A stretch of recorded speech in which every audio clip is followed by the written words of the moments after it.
encargado de abrir esta jornada. Él es un hombre de Dios, es el director general de Sociedades Bíblicas Argentina, ha sido miembro del Comité Internacional o del Comité Ejecutivo, donde más de 156 sociedades bíblicas de diferentes naciones están allí agrupadas y que tienen alcance ministerial a más de 240 países y territorios. Él fue también director financiero en algunas empresas multinacionales. Hoy sirve al Señor con alegría.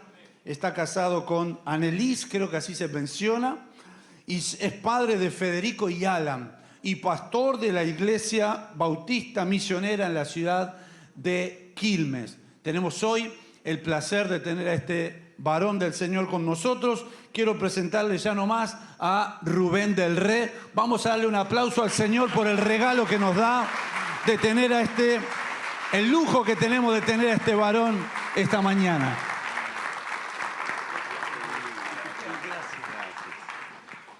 Bueno, muy buenos días, hermanos. Qué privilegio, qué gusto grande, qué bendición. Bueno, faltan los sustantivos para agregar, de poder compartir esta mañana con ustedes este evento tan especial, sabiendo que vienen tantos pastores, líderes, siervos, siervas del Señor desde distintos lugares, haciendo la tarea preciosa de sembrar la buena semilla de la palabra. Pensaba qué privilegio de participar de la Convención Nacional de la Iglesia Cristiana Bíblica. ¿No les pesa el apellido?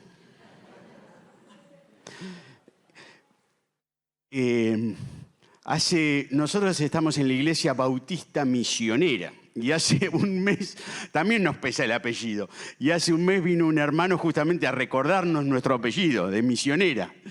Y en esta mañana queremos enfatizar justamente en ese apellido de bíblica, esa bendición, más en este tiempo en el cual tantas personas están buscando iglesias bíblicas. Iglesias donde se proclame con fidelidad, con poder, con unción, la palabra de Dios. Gracias, Eduardo, por la invitación. Estaba recordando y lo chequeé también. La relación de la iglesia cristiana bíblica a lo largo de la historia de la sociedad bíblica. Y recuerdo el pastor, abuelo tuyo, Eduardo, miembro fundador, lo chequeé en las actas, su padre también, miembro de la comisión directiva, y bueno, hoy oramos por Eduardo también, que está trabajando y sirviendo en el Comité Ejecutivo Mundial de las Sociedades Bíblicas Unidas. Tal vez muchos no lo saben, pero les pedimos que refuercen la oración. Gracias, Daniel, también por esta invitación. La verdad que nos sentimos honrados. Estamos para servirles, hermanos, para servir a cada una de las iglesias, a cada uno de los pastores, de los líderes, con la palabra de Dios. Siempre pienso que es bueno participar de entidades como la Sociedad Bíblica, es bueno participar de distintos comités que tienen que ver con el avance de la obra, pero el verdadero avance de la obra bíblica, hermanos, hermanas, es el que realizan ustedes en cada una de sus iglesias, en cada una de sus ciudades, predicando, enseñando, exhortando, consolando, proclamando la palabra de Dios. Así que en esta mañana reciban lo que queremos compartir como una palabra de ánimo, como una palabra de aliento. Y si compartimos alguna sugerencia, es simplemente a modo de propuesta, como para que al regresar a nuestros hogares podamos decir, tal vez esto es algo que puede servirme para mi ministerio, algo que podemos comenzar a desarrollar en nuestra iglesia local. Pero antes quisiera compartir un breve devocional, invitarles a abrir nuestras Biblias en Deuteronomio capítulo 17. Deuteronomio 17, para leer desde los versículos 14 al 20. Deuteronomio 17, 14 al 20. Y dice así la palabra del Señor. Tiene como título en mi Biblia, Instrucciones acerca de un rey. Cuando hayas entrado, Dios está dando la ley a su pueblo, ¿no es cierto? Cuando hayas entrado en la tierra que Jehová tu Dios te da y tomes posesión de ella y la habites y digas, pondré un rey sobre mí como todas las naciones que están en mis alrededores. Ciertamente pondrás por rey sobre ti al que Jehová tu Dios escogiere. De entre tus hermanos pondrás rey sobre ti. No podrás poner sobre ti a hombre extranjero que no sea tu hermano. Pero él no aumentará para sí caballos, ni hará volver al pueblo a Egipto con el fin de aumentar caballos, porque Jehová os ha dicho, no volváis nunca por este camino. Ni tomará para sí muchas mujeres, para que su corazón no se desvíe, ni plata ni oro amontonará para sí en abundancia. Y cuando se siente sobre el trono de su reino, entonces escribirá para sí en un libro una copia de esta ley, del original que está al cuidado de los sacerdotes levitas, y lo tendrá consigo y leerá en él todos los días de su vida, para que aprenda a temer a Jehová su Dios, a guardar todas las palabras de esta ley y estos estatutos para ponerlos por obra, para que no se eleve su corazón sobre sus hermanos, ni se aparte del mandamiento a diestra ni a siniestra, a fin de que prolongue sus días en su reino, él y sus hijos en medio de Israel. Amén. Hasta aquí la lectura de la palabra y les voy a pedir que podamos mantener abiertas nuestras Biblias para ir siguiendo el texto. Lo primero que llama la atención es que el pedido de un rey por parte de Israel, una vez que estuviese en la tierra prometida, era algo ya previsto por Dios. No nace con el rey Saúl, no, muchos años antes. Todavía el pueblo está en su peregrinar hacia la tierra prometida. Es más, había sido profetizado a Abraham, el patriarca de Israel, casi 1000 años antes de que tuviesen el primer rey. Génesis 17:6 dice, y te multiplicaré en gran manera y haré naciones de ti, y reyes saldrán de ti. El pasaje de 1 Samuel capítulo 8, tan conocido, en el que Israel finalmente pide rey, nos dice que ese pedido desagradó a Samuel. ¿Recuerdan el pasaje? Pero cuando este Samuel ora al Señor para llevarle esta carga, la respuesta que oye de parte de Dios es, oye a este pueblo en todo lo que te pida, porque no te han desechado a ti, sino a mí me han desechado. No es que te están desechando a vos como juez, me están desechando a mí como rey. Ellos querían un rey, como dice el pasaje, como tienen todas las naciones, olvidándose que eran el pueblo escogido de Jehová. Pero este capítulo de Deuteronomio nos muestra instrucciones muy precisas para ese futuro rey. ¿Cuáles debían ser las condiciones que debía cumplir ese rey, ese líder del pueblo de Dios? Bueno, en primer lugar, dice que debía ser un hombre escogido, llamado por Dios. Versículo 15 dice, el 14, cuando hayas entrado en la tierra que Jehová tu Dios te da y tomes posesión de ella y la habites y digas, pondré un rey sobre mí, como todas las naciones que están en mis alrededores, ciertamente pondrás por rey sobre ti, ¿a quién? Al que Jehová tu Dios escogiere. En segundo lugar, debía ser un hombre identificado con el pueblo de Dios. Porque sigue diciendo el versículo 15, de entre tus hermanos pondrás rey sobre ti. No podrás poner sobre ti a hombre extranjero que no sea tu hermano. O sea, no solo un hombre escogido por Dios, llamado por Dios, sino también identificado con el pueblo de Dios. En tercer lugar, era alguien que no debía perseguir la acumulación de poder humano. Muy importante. Versículo 16. Pero él no aumentará para sí caballos, ni hará volver al pueblo a Egipto con el fin de aumentar caballos, porque Jehová os ha dicho, no volváis nunca por este camino. O sea, no debía, los caballos tenían que ver con el poder militar, el poder humano, el poder para la guerra. El poder humano versus la dependencia de Dios. Me hace acordar a lo que dice el Salmo 20, estos confían en carros y aquellos en caballos, mas nosotros del nombre de Jehová nuestro Dios tendremos memoria. El quinto requisito es que no debía tomar para sí muchas mujeres, versículo 17, ni tomará para sí muchas mujeres para que su corazón no se desvíe. ¿Lo ven?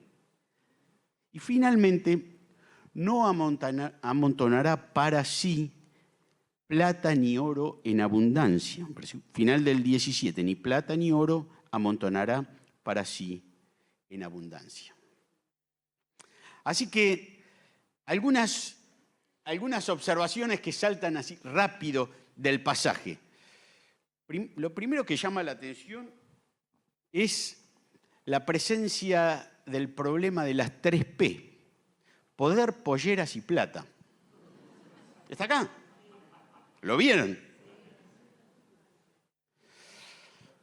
Que iban a ser una tentación para los líderes del pueblo de Dios en la antigüedad como siguen siéndolo hoy. Siempre ha habido líderes con ansias de poder. Tercera Juan 9, ¿se acuerdan? Yo le he escrito a la iglesia, pero Diótrefes, al cual le gusta tener el primer lugar, no nos recibe. Por eso Jesús advirtió a los suyos, los reyes de las naciones se enseñorean de ellas, mas no así vosotros, sino sea el que dirige como el que sirve. Por otro lado, muchos líderes han caído tomando para sí más de una mujer. Por eso al establecer los requisitos para esos líderes, Pablo escribe marido de una sola mujer, le escribe a Timoteo, tanto para los ancianos, los diáconos, y alguien que exhorta a las jovencitas como hermanas con toda pureza. Y otros caen a causa del amor al dinero, lo cual es la raíz de todos los males, como dice 1 Timoteo 6:10. Así que el líder del pueblo de Dios debía ser un hombre llamado por Dios e identificado con su pueblo, como decíamos al principio, y que debía poner mucha atención en 3 aspectos que podrían representar una catástrofe espiritual para él, su servicio y para el pueblo al cual tenía que servir: el poder, las polleras y la plata. Ahora, es interesante ver que en estas 3 prohibiciones aparece la misma expresión como denominador común, que es esta expresión de 2 palabras, para sí. ¿Lo vieron? Para sí. No aumentará para sí caballos, versículo 16. Ni tomará para sí muchas mujeres, ni plata ni oro amontonará para sí en abundancia. Así que 3 cosas que no debía hacer para sí. Por el contrario, este pasaje dice que había una sola cosa que sí debía hacer para sí. Versículo 18. Escribirá para sí en un libro una copia de esta ley. Fíjate, dice, y cuando se siente sobre el trono de su reino, entonces escribirá para sí en un libro una copia de esta ley, del original, que está al cuidado de los sacerdotes levitas. Y lo tendrá consigo y leerá en él todos los días de su vida para que aprenda a temer a Jehová su Dios, para guardar todas las palabras de esta ley y estos estatutos para ponerlos por obra. Para que no se eleve su corazón sobre sus hermanos, ni se aparte del mandamiento a diestra ni a siniestra, a fin de que prolongue sus días en su reino, él y sus hijos, en medio de Israel. Algunas cosas para notar de estos versículos. ¿Qué es lo primero que tenía que hacer el rey en el primer día de su gobierno? Cuando se siente sobre su trono, dice, en su reino. Dios no le dice que haga una auditoría de la gestión anterior. No le dice que designe al capitán, al general de su ejército. Todas cosas importantes, ¿no es cierto? No. Lo primero que tenía que hacer el rey era tomar el libro de la ley que estaba al cuidado de los levitas. No había imprenta en esos días, no había sociedades bíblicas tampoco. No podía bajarla de internet. No, él debía tomar una pluma y comenzar a escribir para sí, o sea, para él, este libro de la ley, muy probablemente, dicen los comentaristas, el libro de Deuteronomio, y así tendría su propio ejemplar de la Biblia, copiado con su propia mano. Las escrituras debían estar disponibles para el rey. Tenés que copiarlo con tanta precisión que esa copia va a ser la copia que vas a usar para leer. Pero fíjate que dice que no solo debía tener su propia Biblia personal, sino que dice debía tenerla consigo, o sea, con él, versículo 19. O sea, la Biblia no solo tenía que estar disponible para el rey en la biblioteca del palacio, sino que tenía que tenerla accesible para él, permanentemente con él, la tendrá consigo. Si David, siendo rey, hace un tiempo escuché un comentario de este famoso teólogo D.A. Carson sobre este pasaje y me llamó la atención. Dice que si David, siendo rey, obedeció este mandamiento, tal vez estaba abrazando su propio ejemplar de la Biblia cuando escribió: la ley de Jehová es perfecta que convierte el alma. Los mandamientos de Jehová son rectos que alegran el corazón. Deseables son más que el oro y más que mucho oro afinado, y dulces más que miel y que la que destila del panal. Tu siervo es además amonestado con ellos, en guardarlos hay grande galardón. Podemos pensar eso, ¿por qué no? Pero no solo debía tener la escritura disponible y accesible el rey, sino que debía también interactuar con ella. Dice el versículo 19, y leerá en él todos los días de su vida. Y uno puede pensar, bueno, si había alguien ocupado en muchos asuntos, ese sería seguramente el rey. Definición de políticas de Estado, ejecución de proyectos, relaciones bilaterales con otras naciones, resolución de conflictos de todo tipo. Sin embargo, debía hacerse el tiempo para leer ese libro todos los días de su vida. Tremendo. Ahora, finalmente, ¿cuáles serían los resultados de ese interactuar con esa Biblia suya, personal? Bueno, en primer lugar, una vida de adoración, versículo 19. Y lo tendrá consigo y leerá en él todos los días de su vida. ¿Para qué? Para que aprenda a temer a Jehová, su Dios. Una vida de adoración. para que aprenda a temer al Señor. Pero es esa clase de temor que señala una actitud de reverencia, de respeto. Bienaventurado el hombre que teme a Jehová. O la oración también del salmista, firma mi corazón, Señor, para que tema tu nombre. Un temor que nace de la certeza, no del miedo a Dios, sino que nace de la certeza de haber sido perdonado.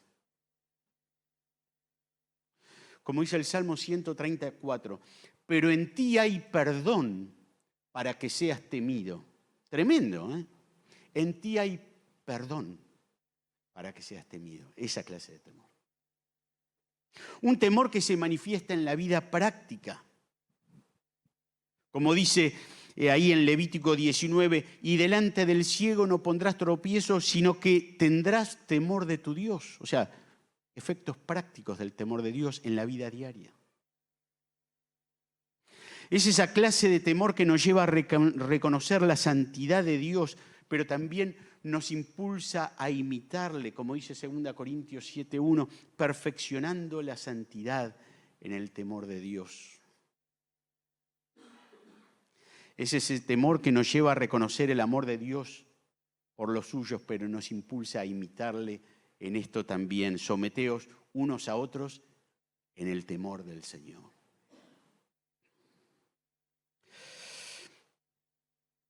Miren, hermanos, si hay algo que se espera de un rey, y más de un rey que debía conducirlos a la guerra, es que no tenga temor, sino que sea valiente para defender a su pueblo.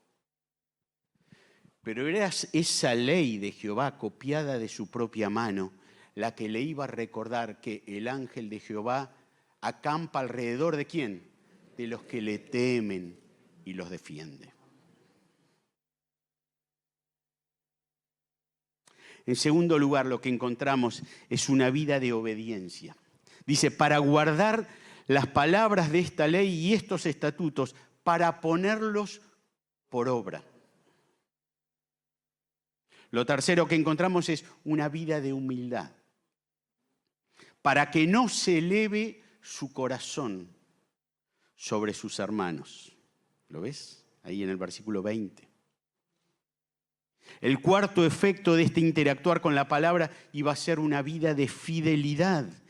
Ni se aparte del mandamiento a diestra ni a siniestra, obedeciendo al Señor. Y finalmente, una vida con resultados perdurables, a fin de que prolongue sus días en su reino, él y sus hijos, en medio de Israel. Mi hermano, por supuesto, esta palabra no se cumple en el rey Saúl, o el rey David, o el rey Salomón, sino en el Rey de Reyes y Señor de Señores, el Señor Jesucristo. Sin embargo, este mensaje no se aplica únicamente al rey de Israel. Es para cada uno de nosotros, que hemos sido hechos reyes y sacerdotes para con Dios nuestro Padre. Cuidado de los que amontonan para sí, especialmente en lo relativo al poder, el dinero y las relaciones. Deben tener una cosa para sí, una Biblia. Y el resultado de interactuar con esa palabra se va a manifestar en una vida de adoración, una vida de obediencia, de humildad, de fidelidad y de resultados perdurables. Que así sea, hermanos. Amén. Pero este es un encuentro de pastores, de líderes, de hermanas, de pastoras que sirven en distintas congregaciones. Y hay una pregunta que todo pastor debe responder. ¿Cuán importante es el ministerio de la palabra para la vida y la salud de mi iglesia? Más recordando el apellido que llevan, ¿eh? Muy importante, bastante importante, es uno de varios componentes que son importantes. Miren, la verdad es que Dios utiliza su palabra, obrando a través de su espíritu para el crecimiento de su iglesia. Dios creó el universo por medio de su palabra, lo sustenta todas las cosas por medio de su palabra y también crea y hace crecer a la iglesia por medio de su palabra. Así que más bien daría vuelta a la pregunta de recién y diría, ¿cuál es la única cosa que necesitamos para crear y hacer crecer una iglesia? Y la respuesta es la palabra de Dios obrando a través del Espíritu de Dios. O sea, alguien en un grupo de personas tiene que tomar una Biblia y leerla. Y alguien tiene que explicarla para que la gente la entienda. Y cuando esto sucede, el Espíritu Santo comienza a obrar en los corazones de las personas. Es así. Sus vidas comienzan a ser moldeadas por esa palabra y comienzan a vivir de una manera diferente. Miren, hermanos, lo estamos viendo en nuestra iglesia local. Yo vengo de creyente ya de cuna y de varias generaciones. Pero en este tiempo estoy viendo como nunca la palabra de Dios transformando vidas, transformando realidades, transformando rostros. Le cambia la cara a la gente. ¿Ustedes lo han visto? Le cambia la cara. Es el poder de la palabra de Dios, el Espíritu Santo tomando esa palabra, la espada, y utilizándola en la vida de las personas. Tremendo. Claro que alguien puede preguntar, bueno, y ustedes tienen más experiencia que yo en sus iglesias, bueno, pero para una iglesia hace falta muchas otras cosas también, ¿no? La obediencia, la hospitalidad, el cuidado de los pobres, la oración. Por supuesto que sí. Y acá me gusta lo que dice el autor Jonathan Leeman, de quien estoy citando ahora algún pensamiento. Él dice, pero Dios tiene un rol diferente para las palabras y las acciones. Las palabras crean, las acciones son la creación. Como dijo alguien, la vida espiritual verdadera se produce cuando el Padre habla con poder de creación por el Hijo y por el Espíritu. Ese poder de Dios trae luz a la mente, inclinaciones al corazón y libertad a la voluntad, que luego se transforman en manos y pies que se mueven a acciones santas. La palabra crea. Las acciones son la creación.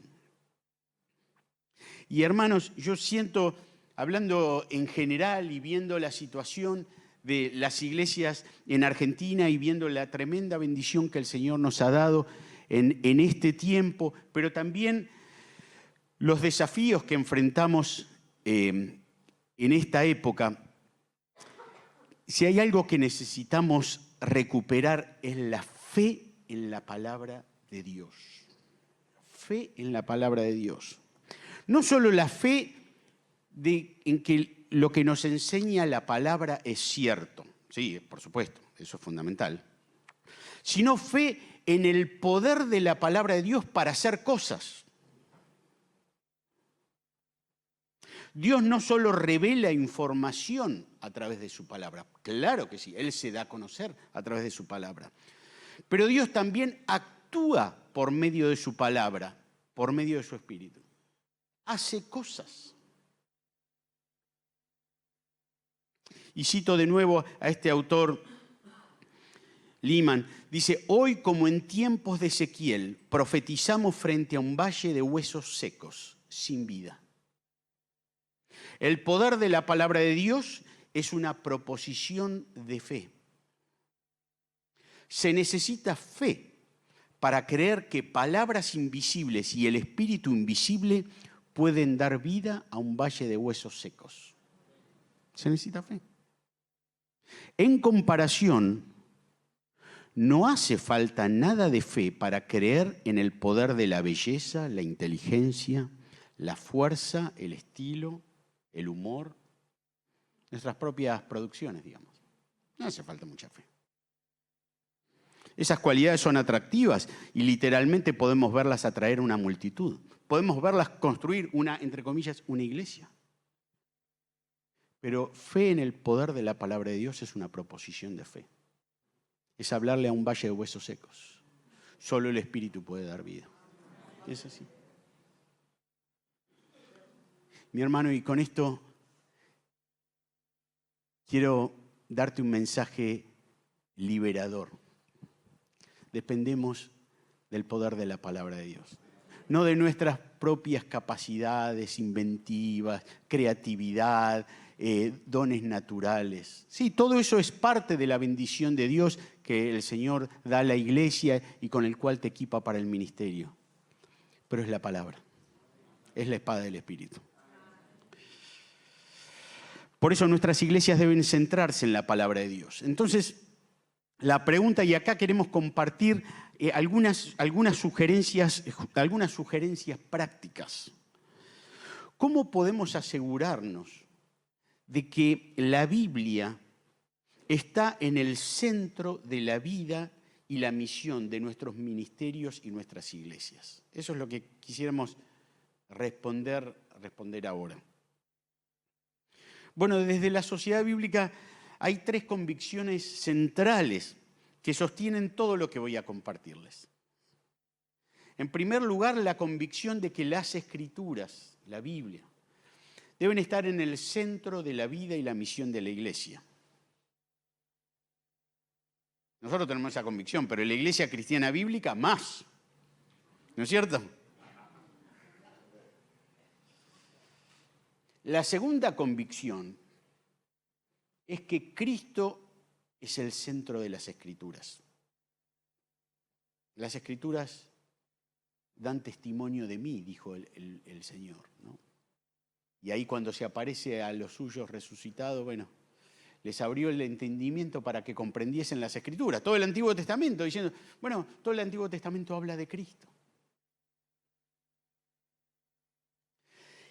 Entonces, si Cristo es el centro de las Escrituras, cuando la Biblia está en el centro, Cristo está en el centro.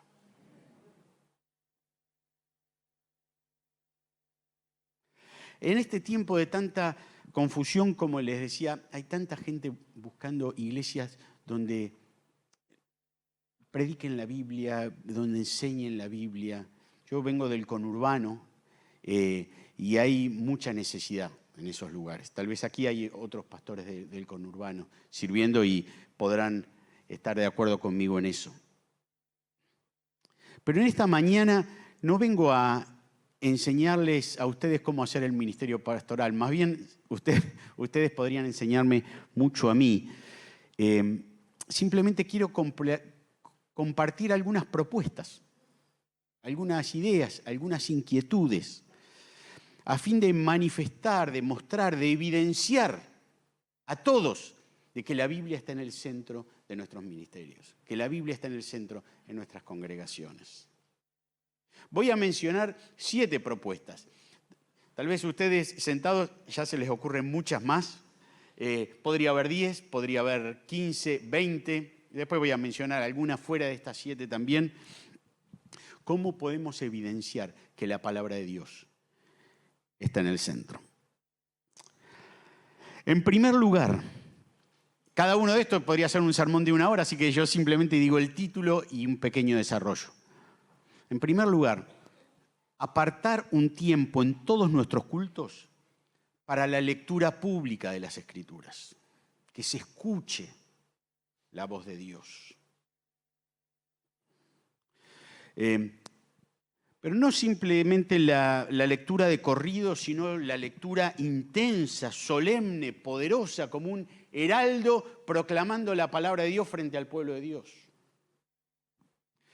Porque la voz de la palabra de Dios es la misma que creó el mundo, la que, como dice el Salmo 29, desgaja las encinas y desnuda los bosques. Es la voz que calma la tempestad, la voz que levanta a los muertos. ¿Cómo podemos animarnos unos a otros a reinstalar la lectura pública de la Biblia en nuestros cultos? Desde la Sociedad Bíblica compartimos esto, pero también estamos brindando recursos. ¿Cómo hacerlo? ¿Cómo tener un plan de lectura bíblica? ¿Cómo ayudar a los hermanos que van a leer o las hermanas a prepararse durante toda la semana, así como se prepara el director de alabanza? Bueno, el que va a compartir la palabra de Dios en oración, meditando sobre el texto, qué preguntarle al texto, aún para poder transmitir las mismas emociones del escritor bíblico que quiso poner en esa palabra.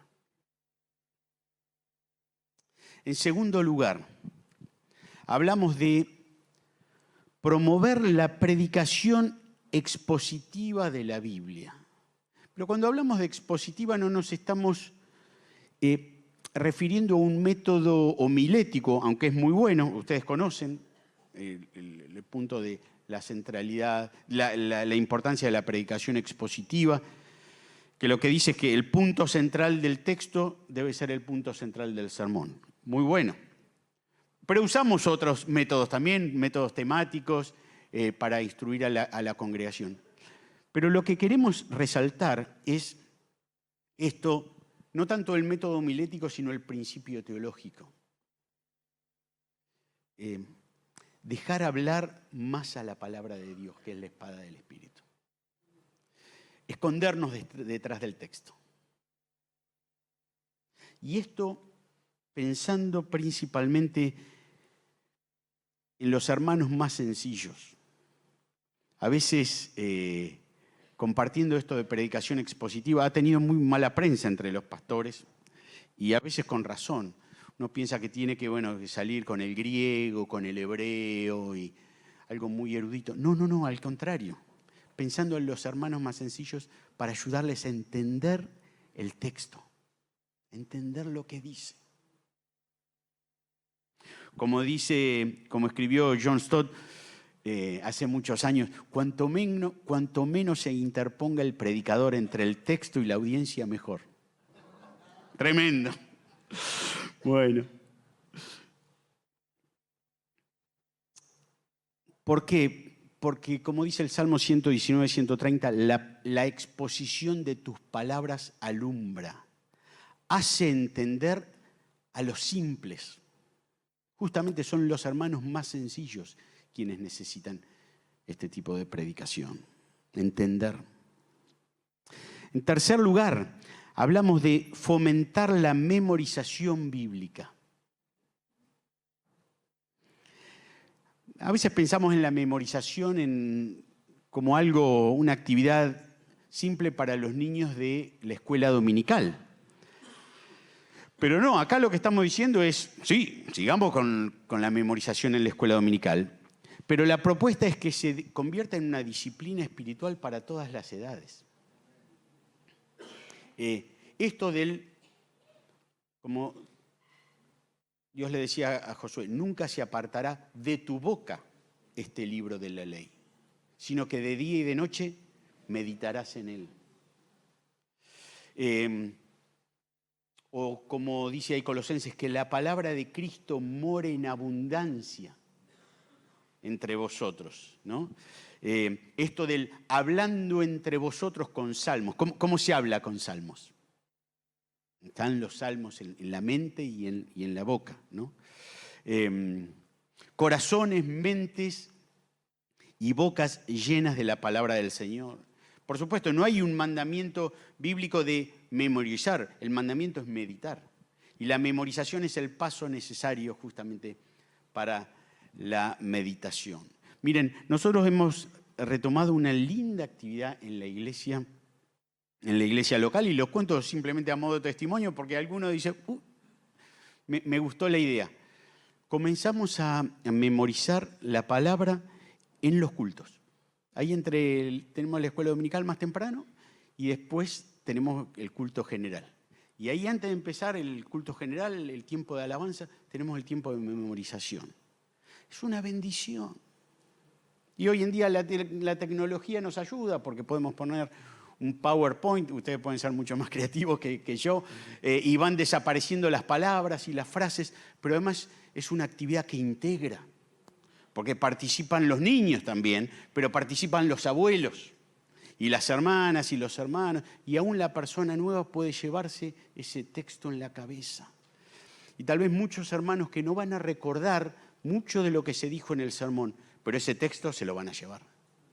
Y estamos apuntando a... Hay distintas maneras de hacerlo. Me acuerdo de una iglesia que visitamos que estuvieron memorizando durante un año los 50 esenciales, decían. Los 50 grandes, como grandes versículos de la Biblia. Nosotros estamos apuntando a versículos que puedan acompañar a los hermanos en este tiempo difícil, este tiempo de tanta necesidad, de angustia, que puedan recordarlos al levantarse de la cama y al levantarse para ir al trabajo, en la parada del colectivo. Y a veces versículos no tan conocidos como Nahum 1:7, Jehová es bueno, fortaleza en el día de la angustia y conoce a los que en él confían. Hay tantos hermanos con falta de trabajo, mi Dios pues suplirá todo lo que os falta, conforme a sus riquezas en gloria en Cristo Jesús. Gente con unas pruebas tremendas, viviendo momentos de angustia, y el Señor nos dice, porque satisfaré al alma cansada y saciaré a toda alma entristecida. O el otro día memorizábamos el domingo pasado, sean gratos los dichos de mi boca y la meditación de mi corazón delante de ti, oh Jehová, roca mía y redentor mío. Una idea. Ustedes tendrán mucho mejor ideas. Pero la experiencia es que al terminar el culto, animamos a los hermanos que no es que se terminó el culto y terminó la palabra. No. Ahora empezó a correr la palabra. Que la palabra siga corriendo entre nosotros. Hablando entre vosotros con salmos. Y animándonos unos a otros. Y empieza a correr por las redes sociales y empezamos a compartirlos y en los estados de WhatsApp y la compartimos con otros. Es esta idea, que la palabra de Cristo more en abundancia en nosotros. En cuarto lugar, y este es bastante más difícil, más desafiante, pero compartimos la inquietud, ayudar a las nuevas generaciones a desarrollar una cosmovisión bíblica. Animarlas no solo a leer la Biblia, sino pensar desde la Biblia. Como dice el pastor John Piper, que la Biblia no sea simplemente como un cuadro que observo en la pared, sino como la ventana a través de la cual miro toda la realidad. Cómo poder construir relaciones entre el sermón del domingo, la oficina del lunes y la universidad del martes. Todo un desafío. Cómo ayudar a nuestros hermanos a cerrar la brecha entre lo sagrado y lo secular y vivir a Cristo los 7 días de la semana. Tenemos muchas inquietudes, no tenemos todas las respuestas, pero se los dejo y queremos servir, sí, con herramientas para esto. En quinto lugar, revitalizar la enseñanza de toda la Escritura en nuestras iglesias.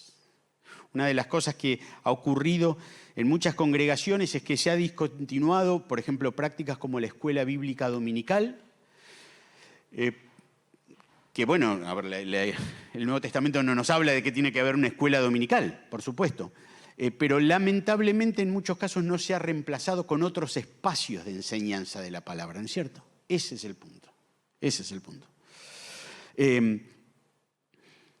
Y hoy tenemos más recursos que nunca. Eso es lo tremendo, ¿no? ¿Cómo podemos hacer para revitalizar la enseñanza bíblica? Estoy compartiendo más preguntas que respuestas. Por supuesto, el ánimo no es formar creyentes con una cabeza así de grande y un corazón pequeño, no. Todo lo contrario. Me gusta la expresión del apóstol Pablo en su carta a los Colosenses capítulo 3. El propósito es, como decíamos antes, que la palabra de Cristo more en abundancia en nosotros. La idea es que more abundantemente. O sea, no solo que llene nuestra cabeza a través de mucho conocimiento, que es bueno, debe morar en nuestra cabeza, en nuestros pensamientos, en nuestros afectos, en nuestros sentimientos, en nuestros actos, en nuestro hablar, aún en nuestras intenciones y nuestras motivaciones, que more en abundancia, que lo llene todo. Que more en abundancia significa que se sienta en casa en cada una de las habitaciones de nuestra vida. Esa es la idea. De eso hablamos cuando hablamos de enseñanza bíblica. Y si seguís leyendo este pasaje, el que mencionaba recién, el de Colosenses 3, vas a ver que los resultados van a ser maravillosos. Porque sigue hablando de una vida de dedicación mutua con creyentes, edificándose y exhortándose unos a otros en toda sabiduría. Una vida de alabanza al Señor, dice, cantando con gratitud al Señor en vuestros corazones. Una vida familiar ordenada, de amor sacrificial, de sumisión gozosa, de padres amorosos, de hijos obedientes. Está todo ahí, Colosenses 3 y 4. Una vida de trabajo que honra a Dios. Una vida de servicio al prójimo, haciendo todas las cosas en el nombre del Señor Jesús y dando gracias a Él. Así que en quinto lugar, revitalizar la enseñanza de toda la Biblia. La sexta propuesta es incentivar la lectura diaria de las Escrituras en el seno del hogar. Yo creo que esta es la que puede ser tal vez de mayor impacto en nuestras congregaciones. Pero no pienso solamente en las familias cristianas consolidadas, con un padre, una madre, piadosos, sus hijos. No. Pienso también especialmente en los nuevos creyentes, en esas madres solas que llegan a nuestras iglesias, luchándola con la vida, con las circunstancias. ¿Cómo podemos enseñarle y animarle que cuando llega de ganarse el pan y mientras le prepara los fideos a su hijo, pueda simplemente abrir la Biblia y leerla? Y si no sabe leerla bien, tal vez el hijo que va a la escuela puede leerla a él. Hermanos, esa palabra es viva y eficaz. Tenemos que recuperar la fe en el poder de la palabra. Algo va a pasar. O sea, aunque no pase en ese momento, es la semilla. En algún momento u otro dará fruto. Estoy convencido que este es uno de los puntos más importantes, porque si la Biblia preside la mesa familiar, la iglesia local lo va a notar. Vos como pastor vas a ser el primero que lo va a notar. No te lo van a tener que contar, vos te vas a dar cuenta el domingo. Se va a crear una atmósfera de adoración, de confesión, un clima de comunión, un nivel de conversación que revolucionará las familias y será un testimonio para los que no conocen al Señor. Y finalmente hablamos de, los primeros 6 propuestas tienen que ver con el uso de la Biblia, pero la séptima tiene que ver con su impacto. Y decimos hacer visible el poder de la palabra, mediante vidas transformadas, que vencen el pecado y aman al prójimo de manera práctica y sacrificial. Porque no se trata solamente de usar mucho la Biblia, sino de vivir la palabra de Dios. Claro que podemos pensar en muchas propuestas más. Y ya estamos trabajando en varias más, algunas que son muy obvias. Evangelizar con la palabra. Hace poco tuvimos un seminario precioso, búscalo en el YouTube de Sociedad Bíblica, sobre orando la Biblia. Oh, tremendo, una de las conferencias de mayor edificación e impacto que hemos tenido, orando la palabra. Cantar la palabra, aconsejar con la palabra. Hermanos, aquí les estoy abriendo mi corazón. No tenemos todas las respuestas, más bien transmití preguntas, inquietudes, para que sigan trabajando en sus congregaciones. No tenemos tampoco todo el conocimiento ni los recursos, pero sí creemos lo que dice el Salmo 138:2, que el Señor ha engrandecido su nombre y su palabra sobre todas las cosas.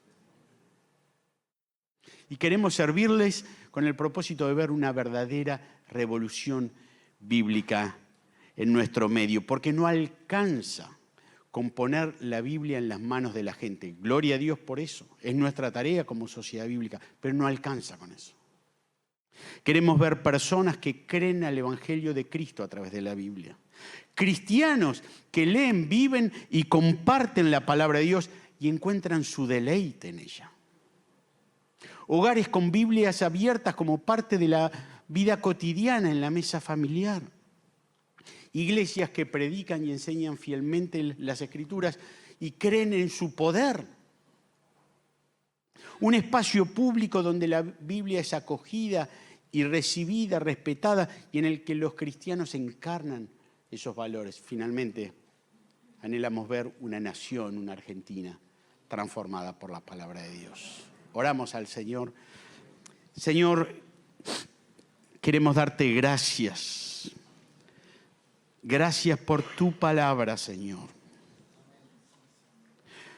Porque fuiste tú quien tomaste la iniciativa de darte a conocer. Y no solo a través de la creación, no solo a través de los hechos de la historia, quisiste, no solo a través de la manifestación suprema en Cristo Jesús, quisiste dejarnos un libro para no solo comunicarnos tus leyes, tus testimonios, tu voluntad, sino también revelarte a ti mismo, darte a conocer. Y darte a conocer, Señor, como el Dios Salvador, que proveyó para salvarnos de nuestros pecados a través de la obra de tu Hijo. Gracias por esta palabra, es por el impacto de tu palabra en nuestras vidas que estamos aquí, Señor. Señor, gracias por cada una de nuestras congregaciones, gracias por la Iglesia Cristiana Bíblica, por aquellos que nos precedieron, Señor, predicando tu palabra, convencidos de este poder, Señor. Señor, que podamos recobrar o alimentar, encender, Señor, esa confianza.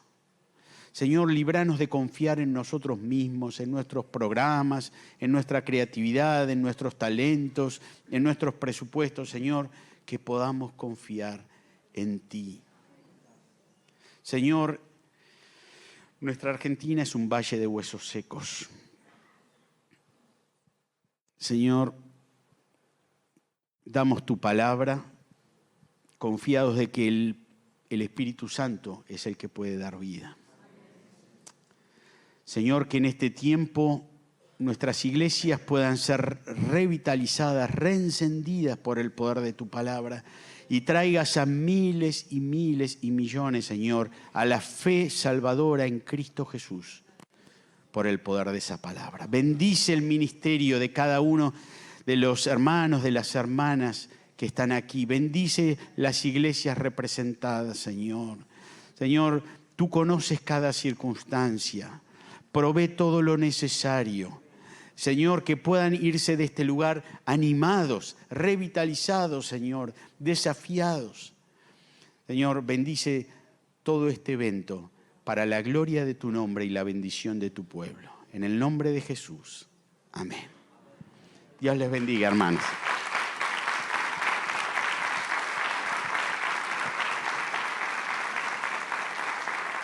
Bueno, Rubén, muchas gracias. No, por favor. compartir el tiempo juntos. Es tremendo. Quiero hacerte una pregunta personal. A ver.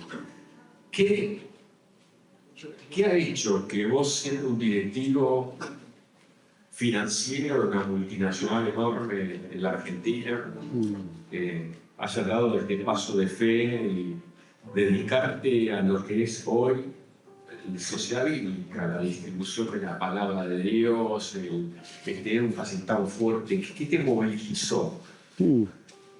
Uy, es una pregunta con una respuesta larga y no sé cómo acortarla. Pero sin lugar a dudas, creo que fue un llamado de Dios que fue madurando con los años. Vengo de una familia donde mis padres, mis abuelos fueron pastores. Mi padre por muchos años ya está con el Señor, hace 35 años, también sirviendo en el ministerio del APEN, de la Liga Argentina Pro Evangelización del Niño.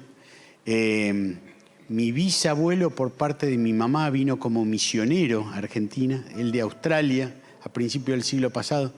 Pero por supuesto que por nacer en una familia de pastores nadie es pastor, ni nada que ver. Pero sí debo reconocer que hubo un testimonio que vi en ellos en medio del servicio.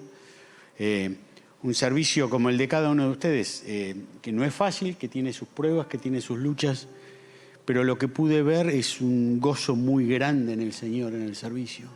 Y puedo decir que eso me marcó la vida. El gozo en el servicio que percibí en mi hogar, en mi padre y en mi madre. Pero venía madurando esta idea de decir, bueno, Señor, está bien, estoy sirviendo en esta multinacional. Todo lo que hacemos, lo hacemos en el nombre del Señor Jesús. Servimos a Dios donde estamos. Nuestros trabajos seculares, no hay trabajo secular porque todo es para el Señor. Pero llegó un momento en que con mi esposa comenzamos a orar, Señor, ¿dónde querés que te sirvamos en este tiempo? Y me gustaba mucho el trabajo que hacía, pero nuestro corazón no estaba en hacer dinero o en seguir la carrera profesional. Queríamos servir de alguna otra manera. Y bueno, en medio de ese tiempo de oración es que apareció esta oportunidad de Sociedad Bíblica, me invitaron y seguimos orando y finalmente el Señor lo confirmó. Y tal vez una de las mayores inquietudes era, bueno, servir al Señor en esta obra tan preciosa, interdenominacional. Eso lo heredé un poco de mi papá, ese amor por la iglesia grande, el pueblo de Dios, que es lo más maravilloso que existe. A pesar de que tengamos hermanitos difíciles en las iglesias, pero no hay nada más hermoso que el pueblo de Dios. Y bueno, todo eso maduró. Hermoso testimonio. Gracias, Joel, por tomar este desafío espiritual que hoy nos bendice.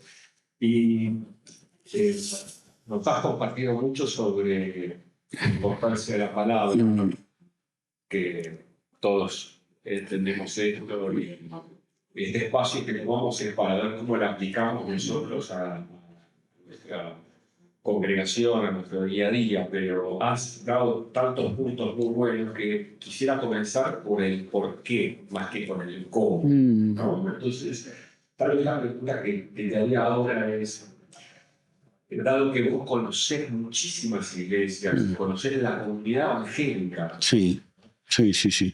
¿cómo describirías en este momento el papel de la Biblia en la vida de la iglesia hoy? Digamos, ¿qué es lo que vos estás observando? Sí. Mostrarnos en el espejo cuáles son un poco las falencias que estás viendo y que nosotros tenemos que prestar atención. Sí, es una buena pregunta. Al responder una pregunta así, uno tiene que hacer generalizaciones porque puede pecar de decir, bueno, pero no, mi iglesia no está ahí de ninguna manera, así que es una observación en general. Y es no solo una observación mía, es lo que escucho. Es un tiempo en el cual se escucha poca Biblia. En nuestras iglesias, a veces, o en las iglesias en general, puede haber una hora de música, de alabanza, de adoración, lo cual no tengo ningún problema. Es más, soy músico, así que disfruto mucho. Pero una de las ideas al decir reinstalemos la lectura pública de las Escrituras, es que a veces uno está en un culto, es decir, está una hora cantando y no se escucha un versículo. Entonces, ¿cómo podemos aún animar a los líderes de adoración de nuestra iglesia que estén citando palabra de Dios, que estemos cantando palabra de Dios? Y es un tiempo muy importante, el tiempo de alabanza. No es un relleno en el culto, ocupa tal vez la mayor parte del culto. Entonces, es un tiempo que tiene que estar lleno de la palabra de Dios. Me ha pasado a veces visitar alguna iglesia donde el tiempo de alabanza se estiraba tanto que había gente que se sentaba a leer la Biblia. Y digo, bueno, ahí hay una necesidad que nos está cubriendo, ¿no? Así que en general veo eso.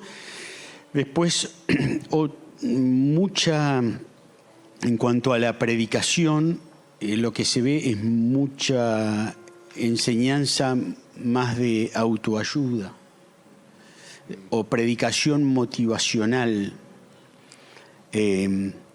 lo cual yo creo que es un problema, porque la predicación motivacional lo que te dice es que en vos está el poder para cambiar y para salir, mientras que nuestro rol como predicadores es ayudar a la gente a mirar a la cruz, porque el poder está fuera de nosotros. Bueno, sí, el Espíritu Santo nos ha sido dado, pero el poder está en el Señor.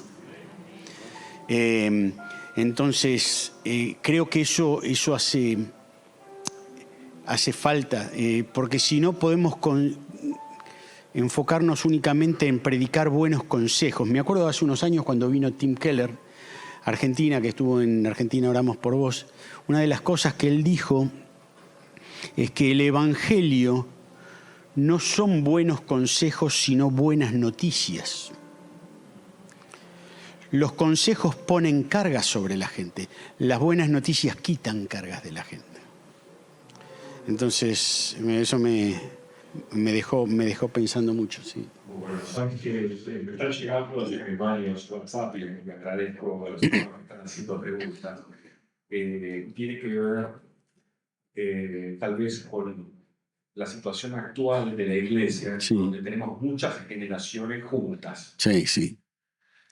Que los X, los Y, los alfa, todas las generaciones, y parecería ser como que a las nuevas generaciones no les gusta la lectura. Sí. Entonces no hay, o sea, cayó mucho el nivel de lectura de libros, entonces animarlos a leer la palabra, personas que no leen tanto o no les gusta la lectura, ¿de qué manera podemos incentivar a las nuevas generaciones en lo que es la lectura de la palabra de Dios? Es una lindo, pregunta. Vos sabés que es una pregunta que hasta a nivel de Sociedades Bíblicas Unidas no tengo la respuesta, pero sí me ha tocado, hablando con muchos hermanos jóvenes en este último tiempo, que me transmiten esta misma inquietud. Me cuesta leer porciones largas. Yo creo que uno de los beneficios que puede tener la memorización bíblica es ayudar a que la palabra esté presente a través de pequeñas cápsulas. Como dice un pastor, a veces me ha resultado más útil pasar, no sé, 10 minutos haciéndole 15 preguntas a Gálatas 2:20 que leerme 10 capítulos de corrido, ¿no? Depende de la experiencia de cada uno. Pero lo que te permite la memorización es poder hacerle preguntas al texto y volver sobre cada palabra, porque creemos que cada palabra ha sido inspirada por Dios. ¿Y por qué dice eso? No sé. El otro día, como te decía, el domingo pasado, memorizábamos en la iglesia: sean gratos los dichos de mi boca y la meditación de mi corazón delante de ti.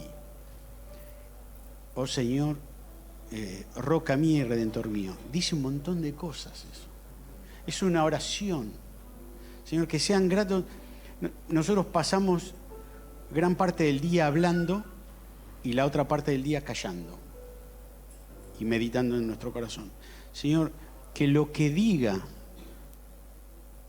sea grato delante de ti.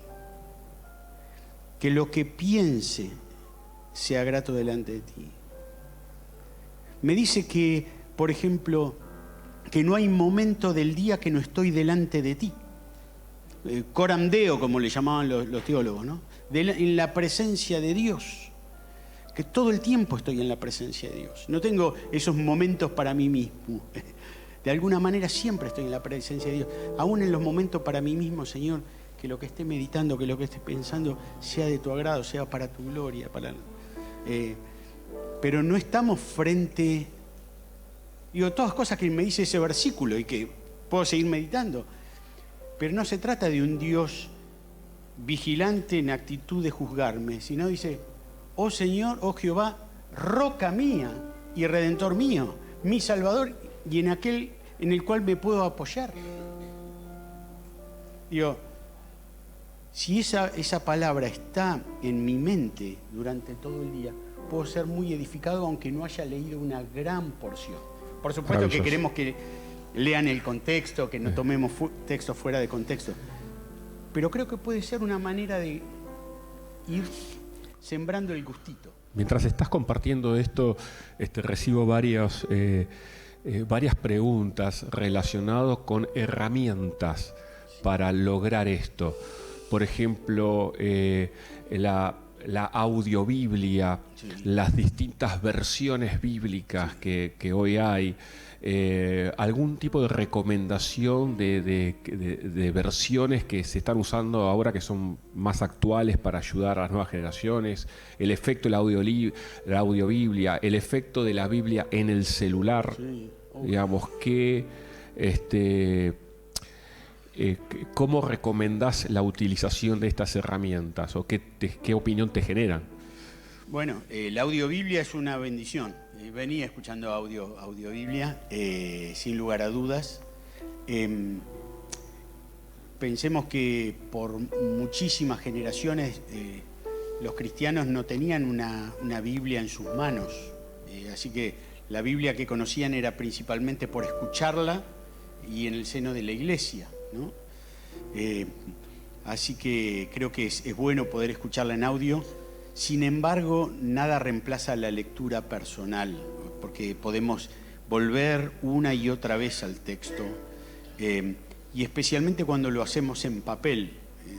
Por supuesto, es una bendición esto de poder ir en el colectivo y tener la Biblia para leerla en el celular. Esa es la idea, y poder cambiar rápidamente de versión o comparar textos. Pero la lectura en papel tiene un efecto muy diferente. Te permite leer el versículo en contexto, ver de dónde viene, a dónde va, cuál es el punto, cuál es el flujo de pensamiento del autor, ir rápidamente a otros pasajes de la Escritura. Creo que hay una ventaja en la Biblia del papel. Y la verdad es que si bien las descargas en el celular siguen aumentando año a año, no ha disminuido en el mundo la distribución de Biblias impresas. Y eso llama la atención, ¿no? Como que no lo reemplaza, lo complementa. Es un complemento. Considerando que dentro de esta audiencia la gran mayoría son pastores, presbíteros, líderes, que continuamente están usando la palabra de Dios. Comentaste en el mensaje que nos diste que es importante hacer predicación expositiva y esconderse detrás de la palabra. Me gustó la frase esa, esconderse detrás de la palabra. Si pudieras darnos un ejemplo a lo mejor de un mensaje que te impactó de esa manera o si pudiéramos llevar a la práctica, digamos, ¿no? ¿Qué sería para vos esconderse detrás de la palabra? ¿Cómo nos podemos nosotros esconder detrás de la palabra? Tal vez buscando entender, cuando hablamos de predicación expositiva, lo que queremos decir es buscar entender cuál es el punto central del pasaje que tenemos que predicar y predicar eso. porque de esa manera nos estamos asegurando de estar transmitiendo lo que Dios quiso transmitir y no usando el versículo para algún otro propósito. Por supuesto, siempre vamos a usar versículos de apoyo, versículos para ilustrar, versículos para ampliar la idea, para complementarla. Predicamos de toda la Escritura, pero yo creo que eso tiene que ver. No quiero ponerlo como ejemplo porque de ninguna manera lo es, pero en el devocional de esta mañana, que es lo que traté de hacer, como ir siguiendo el flujo de pensamiento del texto, no puedo decir que haya sido una predicación expositiva, tal vez uno tendría que haber explicado más el contexto y todo eso, y no había tiempo, pero esto de presentar lo que dice el texto, la verdad del texto tal cual está, y confiar en el poder de esa palabra. Bien, te lo llevo al plano, esto relacionado con recursos que uno va buscando en las redes, ¿no?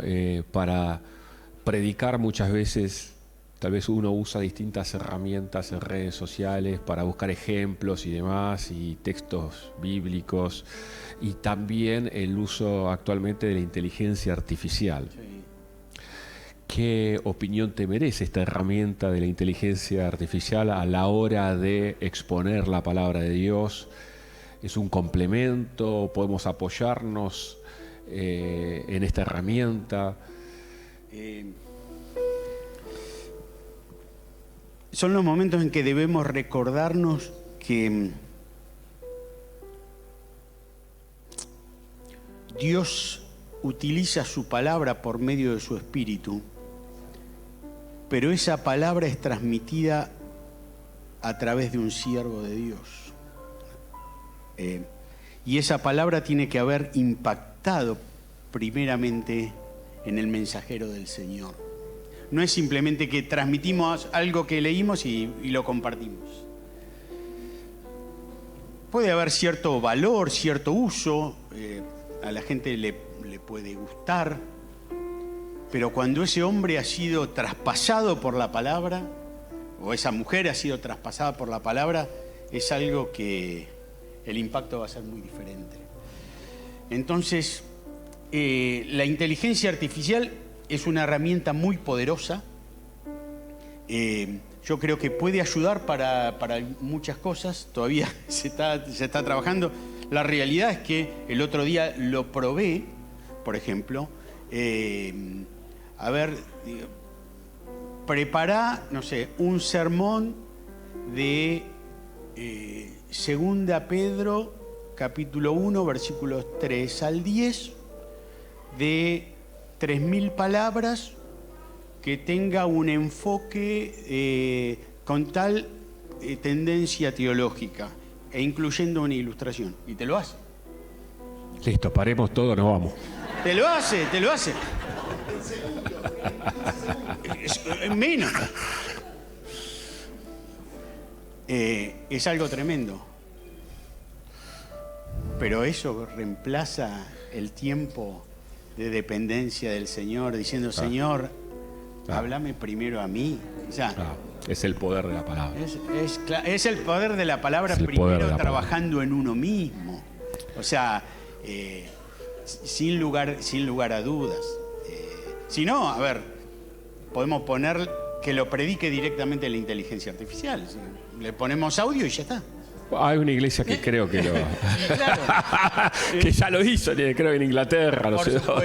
Por supuesto. Dios promete utilizar su palabra y Dios promete utilizarnos a nosotros.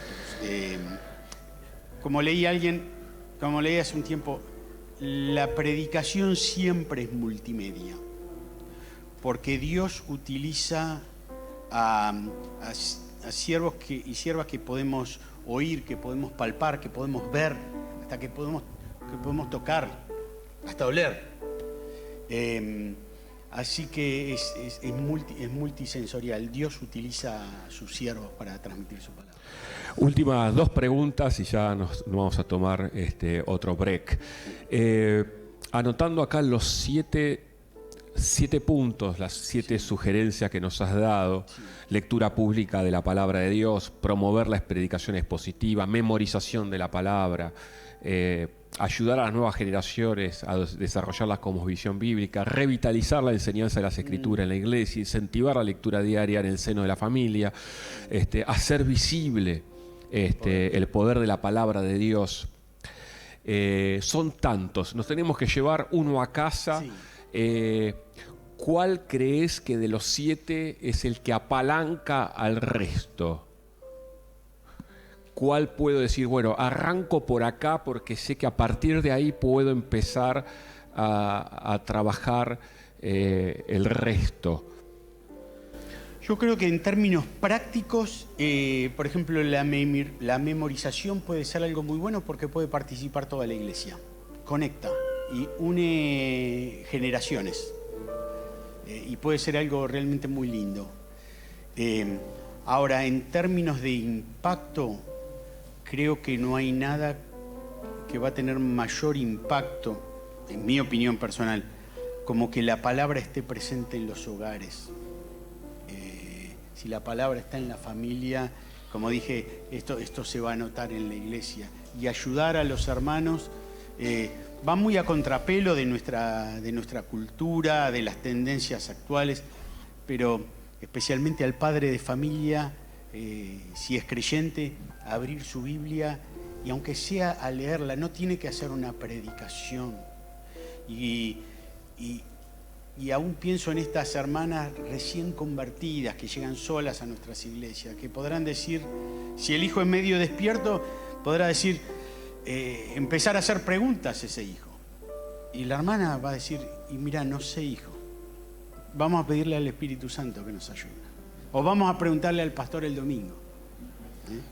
Pero creo que eso puede ser de enorme impacto. Hermoso, hermoso. Última pregunta para hacerte, y acá creo que Pastor Daniel tomó el riesgo de poner a 2 personas que son colaboradores de Sociedad Bíblica. Así que vamos a hacer chivo. Dale. Pasemos chivo. Sociedad Bíblica está para ayudar a la comunidad de fe en lo que es este involucramiento bíblico. A veces en nuestra mente entendemos que Sociedad Bíblica imprime Biblias y están ahí, digamos, ¿no? ¿Cómo puede ayudar Sociedad Bíblica, más allá de un stand, cómo puede ayudar en la vida de la iglesia Sociedad Bíblica a los pastores, a los líderes, ¿no? Bueno, aprovecho y le agrego al chivo, el año que viene vamos a estar celebrando 200 años de la tarea de la Sociedad Bíblica en Argentina. Y hace 200 años, hermano, no había iglesias evangélicas, no había ni siquiera misioneros en la Argentina. Así que es una celebración de la Iglesia de Cristo, no de la Sociedad Bíblica, creemos. La tarea de la Sociedad Bíblica a lo largo de los años se ha enfocado en la traducción de la Biblia para que cada argentino tenga la Biblia en la lengua de su corazón. Desde, no sé, la ya extinguida lengua yagán, el huichí, el mocoví, el pilagá, el chorote, el quichua santiagueño, el tobacom. Ahora estamos terminando Antiguo Testamento en Toba del Oeste y comenzamos Nuevo Testamento en Huichí del Bermejo. Es un trabajo precioso con las comunidades, porque son los traductores de las comunidades los que lo hacen. Tenemos acá nosotros tenemos Iglesia Cristiana Bíblica Chaco. Están acá, levante la mano. A ver, sí, mirá, de Chaco. Ahí estamos. Se los bendiga. Se vinieron del Chaco hasta acá. Bueno.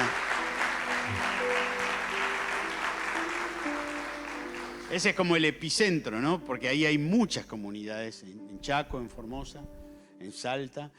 Y en este momento estamos trabajando en la traducción de la Biblia. Hay un traductor de aquí, de esta congregación, en la traducción de la Biblia a la lengua de señas argentina, para la comunidad sorda. El grupo inalcanzado, si pensamos en términos misioneros, el grupo inalcanzado más grande de Argentina. Trabajos largos, muy costosos, va a llevar muchos años. Así que esa tarea ha sido central. Después, proyectos de alfabetización que se desarrollan. Después, publicaciones. especialmente publicación de material evangelístico, material para apoyar la tarea de las iglesias o Biblias económicas para la evangelización. Pero también en este tiempo mucho ayudando a promover la interacción bíblica, con recursos para la iglesia en general, pero especialmente también para pastores, para líderes, desde cursos de griego y hebreo bíblico que se pueden tomar con profesores. Tenemos acuerdos con seminarios para brindar estos contenidos, seminarios de predicación expositiva. Hicimos por segundo año consecutivo los seminarios Predica la Palabra, durante 3 días intensivos, 3 tardes, noches, y todo eso lo pueden encontrar en línea. Talleres Son gratuitos. Son gratuitos esos. Todos gratuitos. Bueno, no los cursos de griego y hebreo, pero sí los de predicación expositiva, o después otros seminarios que hacemos en línea para poder llegar a todo el país. Acá que hay hermanos del interior, lo hacemos por ustedes, hermanos. Porque si no, en Buenos Aires, bueno, Dios está en todas partes, pero atiende en Buenos Aires, muchas veces se dijo. Y no, queremos que muchos hermanos puedan aprovechar esto. Entonces, recursos para la lectura pública de la Biblia. Bueno, desarrollamos alguna serie de talleres con sugerencias prácticas, con artículos para esto. Sobre la Biblia en el hogar, entren al YouTube de Sociedad Bíblica, van a conseguir muchos recursos de esto. Estamos preparándonos para organizar mucho mejor el material y que lo puedan encontrar cada una de estas propuestas clasificadas, todos los recursos. En poquito tiempo más lo vamos a tener. Muchas gracias, Rubén. ¿Qué les Gracias. parece si damos un fuerte aplauso de agradecimiento? Gracias, Rubén. El Señor lo siga bendiciendo.